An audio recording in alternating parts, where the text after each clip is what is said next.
میرے بھائیوں، اسلامی طور کے اوپر، شرعی طور کے اوپر کیا کرسمس منانا کسی مسلمان کے لیے، یا کرسمس کی گریٹنگ کرنا، یا کفار کے تہواروں میں شمولیت اختیار کرنا، یا کفار کے تہوار میں جا کے کیکوں کا کاٹنا، اس کا اسلام میں کیا مقام ہے اور اس کی شریعت میں کیا اہمیت ہے، یہ بات سمجھنے کی ضرورت بھی ہے اور سمجھ کے آگے ابلاغ کرنے کی ضرورت بھی ہے، کیونکہ یہ ایک انتہائی خطرناک باب ہے۔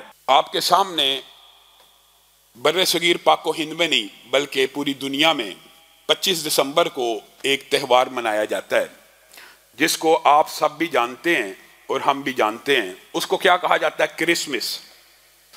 اور کرسمس کا جو تہوار ہے اس کے حوالے سے بڑی افراط و تفرید پائی جاتی ہے۔ میرے بھائیوں، یہ اکیڈیمک ایک بحث ہے، یہ عقیدے کا ایک مسئلہ ہے، یہ اسلام کے بنیادی اصولوں کا ایک مسئلہ ہے، اور جب مسئلہ کسی خاص فیلڈ سے متعلق ہو تو اسی کے ماہروں سے اس کے بارے میں رائے لینی چاہیے۔ ہمارے معاشرے کے اندر اس حوالے سے بڑی افراط و تفریط ہے، حتیٰ کہ بعض مذہبی جماعتوں کے اندر بھی آپ دیکھتے ہیں ایام میں لکھا جاتا ہے کرسمس پیکج، مسیحی بھائیوں کے لیے کرسمس کے تحفے، مسیحی بھائیوں کے لیے ان کی عید کے تحفے۔ میرے بھائیوں، اسلامی طور کے اوپر، شرعی طور کے اوپر کیا کرسمس منانا کسی مسلمان کے لیے، یا کرسمس کی گریٹنگ کرنا، یا کفار کے تہواروں میں شمولیت اختیار کرنا، یا کفار کے تہوار میں جا کے کیکوں کا کاٹنا، اس کا اسلام میں کیا مقام ہے اور اس کی شریعت میں کیا اہمیت ہے، یہ بات سمجھنے کی ضرورت بھی ہے اور سمجھ کے آگے ابلاغ کرنے کی ضرورت بھی ہے، کیونکہ یہ ایک انتہائی خطرناک باب ہے جس میں مسلمان، عام سادہ لوگ مسلمان کہتے ہیں جی عیسائیوں کو ان کی عید کے اوپر وش کرنے میں کیا حرج ہے، مولویوں کو کیا مسئلہ ہے، ہمیں کوئی مسئلہ نہیں ہے، ہم وہ چیز پہنچانے کے پابند ہیں جو اللہ نے کہی ہے اور جو رسول اللہ صلی اللہ علیہ وسلم نے کہی ہے۔ رسول اللہ صلی اللہ علیہ وسلم نے کفار کی مذہبی رسومات اور عبادات کے حوالے سے ایک کلیہ بیان کیا، حتیٰ کہ میں نے تو آپ کو پہلے سیرت کے باب میں یہ مفصل آپ کے سامنے ذکر کیا تھا۔ رسول اللہ صلی اللہ علیہ وسلم عام عادتوں میں بھی مشرکین کی مکہ میں اور یہودیوں اور عیسائیوں کی مدینہ میں مخالفت کرتے رہے، کجا عبادت کے معاملات ہوں۔ جو عید ہوتی ہے وہ عبادت کا معاملہ ہوتا ہے، دنیاوی معاملات کا معاملہ نہیں ہوتا۔ عیسائی وہ پہلے ہیں یونانیوں کے بعد، یونانیوں نے تو اپنے گوڈز دیوی دیوتاؤں کی برتھ ڈے منائی تھی، لیکن عیسائی پہلے ہیں جنہوں نے اپنے نبی کی سالگرہ کو یوم عید قرار دیا تھا، اور کس عقیدے کے اوپر قرار دیا تھا کہ اللہ کے ہاں معاذ اللہ ثم معاذ اللہ عیسیٰ پیدا ہوئے تھے، عیسیٰ اللہ کے بیٹے ہیں اور اللہ کے ہاں پیدا ہوئے، تو ہم ایک دوسرے کو اس خوشی کے موقع کے اوپر ہیپی کرسمس کہتے ہیں۔ یہ کسی مولوی کا جواب نہیں ہے، یہ اللہ رب العزت نے سورہ مریم میں اور قرآن کی دیگر سورتوں میں خود جواب دیا ہے۔ وَقَالُوا اتَّخَذَ الرَّحْمَنُ وَلَدًا لَقَدْ جِئْتُمْ شَيْئًا إِدًّا تَكَادُ السَّمَاوَاتُ يَتَفَطَّرْنَ مِنْهُ وَتَنشَقُّ الْأَرْضُ وَتَخِرُّ الْجِبَالُ هَدًّا أَن دَعُوا لِلرَّحْمَنِ وَلَدًا إِن كُلُّ مَنْ فِي السَّمَاوَاتِ وَالْأَرْضِ إِلَّا آتِي الرَّحْمَنِ عَبْدًا۔ اور یہ کہتے ہیں کہ رحمان نے بیٹا پکڑا، لَقَدْ جِئْتُمْ شَيْئًا إِدًّا، یہ تم نے کائنات کی سب سے جھوٹی بات کہی۔ تَكَادُ السَّمَاوَاتُ يَتَفَطَّرْنَ مِنْهُ، قریب ہے کہ آسمان پھٹ جائے، یہ اتنی کڑوی بات ہے، زمین پھٹ جائے، آسمان ٹوٹ جائے، پہاڑ ریزہ ریزہ ہو جائیں۔ أَن دَعُوا لِلرَّحْمَنِ وَلَدًا، تم نے یہ کہہ دیا کہ رحمان نے بیٹا پکڑا، اور رحمان کو یہ زیب نہیں دیتا وہ کسی کو اپنا بیٹا بنائے۔ زمین و آسمان میں جتنی بھی مخلوقات ہیں الا آتی الرحمن عبدا، وہ اللہ کے سامنے عبد بن کے آتی ہیں، بندہ بن کے آتی ہیں۔ یہ تم نے کتنی کڑوی بات کی۔ اللہ تو اس کو کڑوی بات کہہ رہا ہے، اللہ تو کہہ رہا ہے کہ زمین و آسمان اس بات کے جواب میں ریزہ ریزہ ہو جائیں، پہاڑ ریزہ ریزہ ہو جائیں، لیکن آج کا مسلمان منہ اٹھا کے اپنے عیسائی ساتھی کو اور اقلیتی ساتھی کو جا کے کہتا ہے ہیپی کرسمس، میں تجھے مبارک دیتا ہوں کہ اللہ کے ہاں عیسیٰ پیدا ہوا۔ یہ مسلمانیت ہے؟ بقائے باہمی عیسائیوں کے ساتھ پورے سال اچھا سلوک ہوگا، عیسائیوں کی آپ شادی بیاہ میں ان کی مدد کریں، ہونا چاہیے۔ اقلیتوں کے ساتھ معاملات، عیسائی ہمارے گھروں میں کام کرتے ہیں، آتے جاتے ہیں، ہمارے معاشرے میں بقائے باہمی کا کلچر ہے، پورا سال عیسائیوں کے ساتھ تعاون ہوگا، لیکن ان کے عبادت کے جو تہوار ہیں اس میں ان کے ساتھ تعاون بھی نہیں ہوگا، تعامل بھی نہیں ہوگا، بلکہ ان معاملات میں ان سے بے روحی کی جائے گی اور بے روحی برتی جائے گی، ان ایام میں ان کو مبارک نہیں دی جائے گی۔ امام ابن تیمیہ اور ابن قیم اور ائمہ نے اس بارے میں بڑی مفصل بحث کی ہے۔ آپ نے آج تک کوئی عیسائی دیکھا ہے جو مسلمانوں کی بقرعید کے موقع کے اوپر آ کے آپ کے طرف سے مسلمانوں کا دل رکھنے کے لیے ہی ایک بکرا خریدے اور اس کی گردن پہ چھری چلا دے؟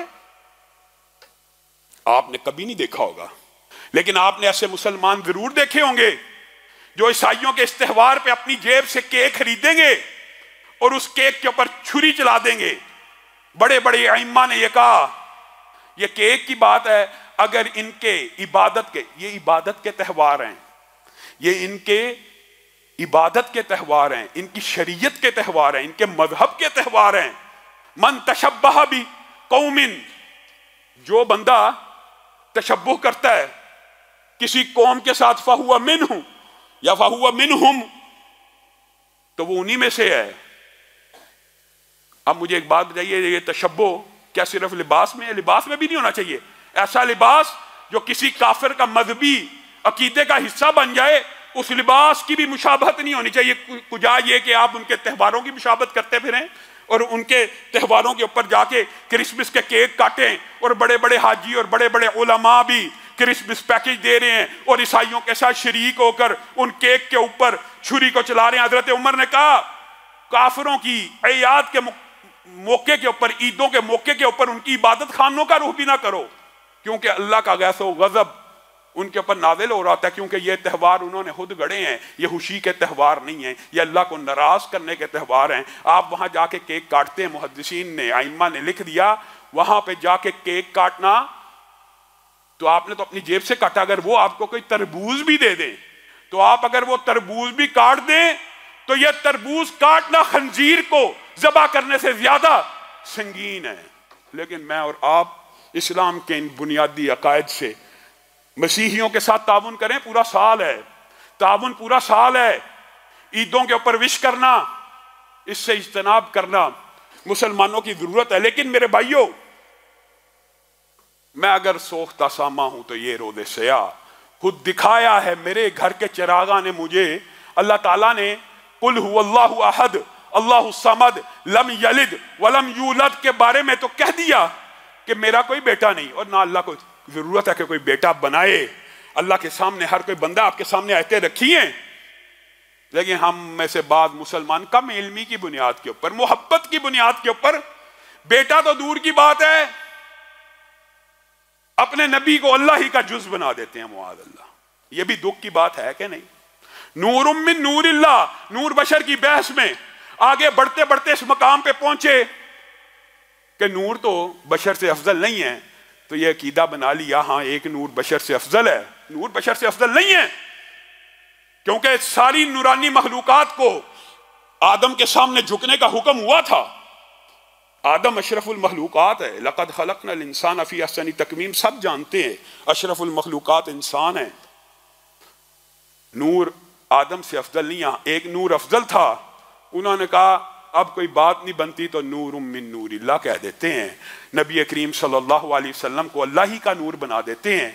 عیسائیوں نے تو ابن اللہ کہا اور اللہ تعالیٰ نے ان کے اوپر لعنتیں بھیجی اور کہا آسمان پھٹ جائے، زمین پھٹ جائے، پہاڑ ریزہ ریزہ ہو جائیں۔ اتنی گندی بات، اتنی بری بات، رب کو گالیاں دیتے ہو۔ اگر رب کا بیٹا کہنا رب کو گالی ہے تو رب ہی کا حصہ بنا دینا کیسا ہے؟ نور من نور اللہ، اللہ ہی کے نور کا حصہ ہیں۔ وَجَعَلُوا لَهُ مِنْ عِبَادِهِ جُزَا، اور تم نے اللہ کے بعض بندوں کو اللہ ہی کا جز بنا دیا۔ اور اس بات کو بھی اللہ رب العزت نے کلام حمید میں نبی کریم صلی اللہ علیہ وسلم کے ذریعے سے سالو کروایا۔ اے اللہ کے حبیب، قل کہہ دیجئے، قل ان کان للرحمن ولد۔ قرآن پاک میں توحید کی بھی اللہ تعالیٰ نے انتہا کی ہے اور یہ آیات ان میں سے ہیں۔ پیارے نبی کو اللہ حکم دے رہا، قل آپ کہہ دیجئے، ان قان للرحمن ولد، اگر اللہ کا کوئی بیٹا ہوتا، اگر اللہ کا کوئی بیٹا ہوتا، فانا اول العابدین، تو اللہ کے بیٹے کا بھی یہ حق تھا کہ اس کی بھی عبادت کی جاتی۔ میں محمد صلی اللہ علیہ وسلم اس کی عبادت کرتا، لیکن اللہ کا کوئی بیٹا نہیں ہے۔ اللہ کی جتنی بھی مخلوقات ہیں وہ ساری کی ساری اللہ کے سامنے بندہ بن کے آتی ہیں، غلام بن کے آتی ہیں، عبد بن کے آتی ہیں، مخلوق بن کے آتی ہیں، نہ بیٹا بن کے آتی ہیں، نہ ہمسر بن کے آتی ہیں، نہ جز بن کے آتی ہیں، نہ کل بن کے آتی ہیں۔ یہ آپ کو کس نے مغالطہ ڈال دیا؟ اللہ ہی کا حصہ بنا لیا، اللہ ہی کا جز بنا لیا، اللہ ہی کو مخلوقات میں مان لیا، اللہ ہی کو ہر جگہ کے اندر مان لیا۔ اللہ مخلوق سے جدا ہے، اللہ ہے، اللہ خالق ہے، باقی ہر چیز مخلوق ہے۔ ہاں مخلوقات میں ہمارا عقیدہ یہ ہے کہ کائنات میں مخلوقات میں سے افضل بشر ہیں، اور بشروں میں سے بھی اور تمام مخلوقات میں سے بھی سب سے افضل اگر کوئی ہیں تو آمینہ کے لال ہیں۔ یہ عقیدہ ہے۔ بعد از خدا بزرگ تو ہی قصہ مختصر ختم بات۔ اللہ خالق ہے، باقی ہر چیز مخلوق ہے، اور مخلوقات میں سے سب سے افضل نبی مکرم ہے، لیکن نبی مکرم بھی اللہ کی ذات کا حصہ نہیں ہے، نبی بھی اللہ کی اولاد نہیں ہوتے، نبی بھی اللہ کا جز نہیں ہوتے، نبی بھی اللہ کے بندے ہی ہوتے ہیں۔ وہ بھی لوگوں کو یہ تعلیم اور تبلیغ کرنے آتے ہیں کہ لوگوں کی عبادت سے نکل کر ایک اللہ کی عبادت کی طرف آ جاؤ۔ میرے بھائیو، یہ کرسمس کا فلسفہ، یہ عیسائی تہواروں کا فلسفہ، یہ کفار کے تہواروں کا فلسفہ، ہولی ہو، پتہ نہیں کیسے کیسے ہیلوئن، کیسے کیسے تہوار مسلمان یعنی تشبہ کر رہے ہیں، یعنی رسول اللہ صلی اللہ علیہ وسلم کی حدیث ان کی نظر میں کوئی اہمیت نہیں رکھتی۔ اور آخری بات کر کے میں اپنی بات کو ختم کروں گا۔ میرے بھائیوں، جیسے اسلام کے اندر آپ کو بتلایا امر بالمعروف ہے، صرف اسلام امر بالمعروف کا نام نہیں ہے، نہی عن المنکر کا نام بھی ہے، اور نہی عن المنکر کی حدیث من رعا منکم والی سب نے سنی ہوگی، سب کو یاد ہے۔ من رعا منکم منکرا والی حدیث سب نے سنی ہے۔ جو کوئی تم میں سے منکر دیکھے کوشش کرے ہاتھ سے روکے، نہیں استطاعت رکھتا زبان سے روکے۔ یہ حدیث سب کو آتی ہے۔ اس حدیث کے آ جانے کے بعد پوری امت کی یہ ذمہ داری ہے، جو حقیقی منکر ہے، جو حقیقی گناہ ہے آپ کے، لیکن یہ بات بھی سمجھنے کی ضرورت ہے، اکیڈیمک بحث ہے کہ منکر وہی ہے جس کو قانون اور اسلام اور شریعت منکر کہے۔ منکر وہ نہیں ہے جس کو بندہ گھر بیٹھے سوچے یہ منکر ہے تو وہ منکر ہے، نہیں۔ لیکن اگر کوئی دیکھتا ہے تو اس کے اوپر یہ ذمہ داری ہے۔ آپ دیکھ رہے ہیں کہ ڈاکو ایک بچے کو یا عورت کو لوٹ رہا ہے، آپ میں استطاعت ہے، سخت ہے، آپ اس کو روک دیجئے، اپنے ہاتھ سے پکڑ لیجئے۔ شریعت کا یہ اصول ہے، یہ شریعت کا ضابطہ ہے، اس کو پکڑ لیجئے۔ ہاں نہیں پکڑ سکتے، کمزور ہیں، تو چیخو پکار کر دیجئے، پکڑو اس کو، یہ ظلم کر رہا ہے، آواز اٹھائیے۔ اگر اتنی بھی سخت نہیں، اپنی جان کا خطرہ ہے تو دل سے تو برا جانیے۔ لیکن آج ہم امر بالمعروف کے اوپر لگے ہوئے ہیں، نہی عن المنکر کے بارے میں ہم نے سب نے خاموشی تانی ہوئی ہے۔ میرے بھائیوں، گانا جس طرح تنہائی میں کمرے کے اندر سننا حرام ہے، اسی طرح پبلک میں، کنسرٹ میں، کالج میں بھی حرام ہے۔ اسی طرح اگر یہ کنسرٹ اور گانا بجانا کسی اور اسلامی ملک میں ہو تو بھی جائز نہیں ہو جاتا۔ یہ آپ کو کسی نے مغالطہ ڈال دی ہے۔ یہ آج کل معاشرے کے اندر بڑا المیہ ہے، یہ جو حکمرانوں کی جو منکرات ہیں، ان کی جو نواہی ہیں، ان کو جو منع کرنا ہے ان کے کان میں جا کے کرنا ہے۔ جو منکر اعلانیہ ہو اس کا رد اعلانیہ ہونا چاہیے۔ اور دکھ اور افسوس کی بات ہے، جس طرح کمرے میں گانا گانا بھی حرام ہے، ناچ گانا منع ہے، مسجد میں بھی منع ہے، لیکن ایمانداری سے بتلائیے مسجد میں گانا گانے کی سنگینی زیادہ ہے، مسجد میں ڈانس کرنے کی سنگینی زیادہ کہ گھر کے کمرے میں؟ مسجد میں زیادہ ہے نا۔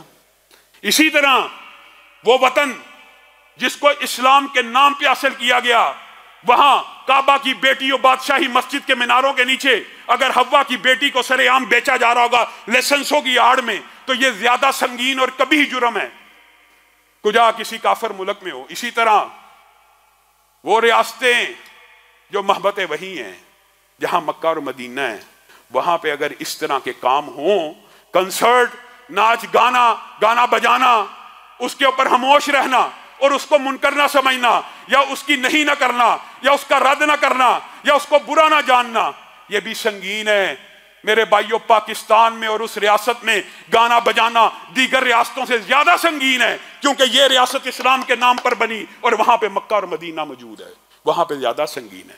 علامہ ہشام الہی ظہیر آفیشیل چینل کو سبسکرائب کر لیں.